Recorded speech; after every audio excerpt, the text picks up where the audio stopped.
Thanks for tuning in. Jonathan Kovac with your Timmins Kapuskasing Weather Channel and Storm Watch Group on Facebook with a Sunday evening update on our storm system. Impressive temperatures above normal and so close to freezing.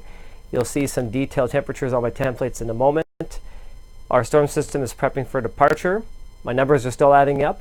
I've got a lot of weather observations and numbers to study and analyze over the course of the next day or two until the storm calls it quits. And the good thing is we got away with just freezing drizzle for a short period as opposed to the full-blown forecast of freezing rain and ice pelts for our region. Satellite picture for the last 12 hours. Impressive picture of this low-pressure system spinning right over northeast Ontario with the wraparound cloud and northwest winds behind the low.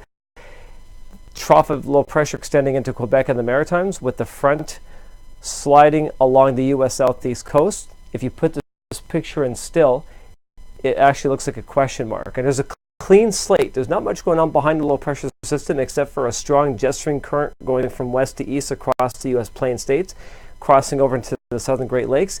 It looks like clear sailing once the storm is done for the long term, where we could end up with seasonally cool temperatures and fair skies or fair weather for at least a few days going into next week. That's what the long-term forecast says. That's what the satellite picture says as well.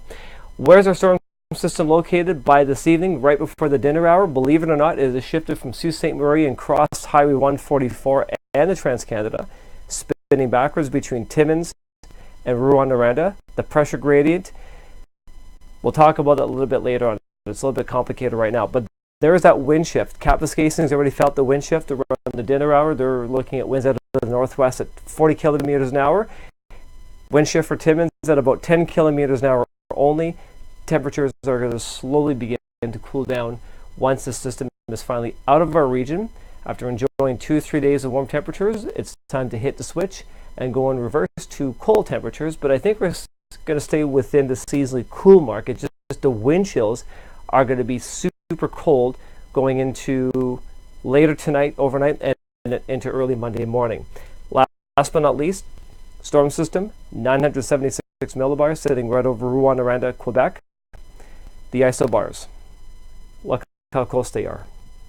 They're showing that the winds are out of the northwest, gusting to about 30 knots, which is about 60, maybe nearing 70 kilometers an hour.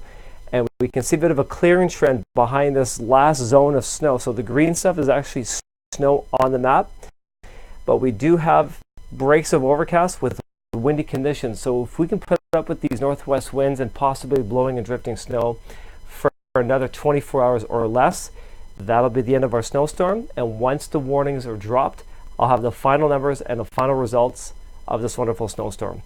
I'll leave you now with my templates and observations with today's cool facts.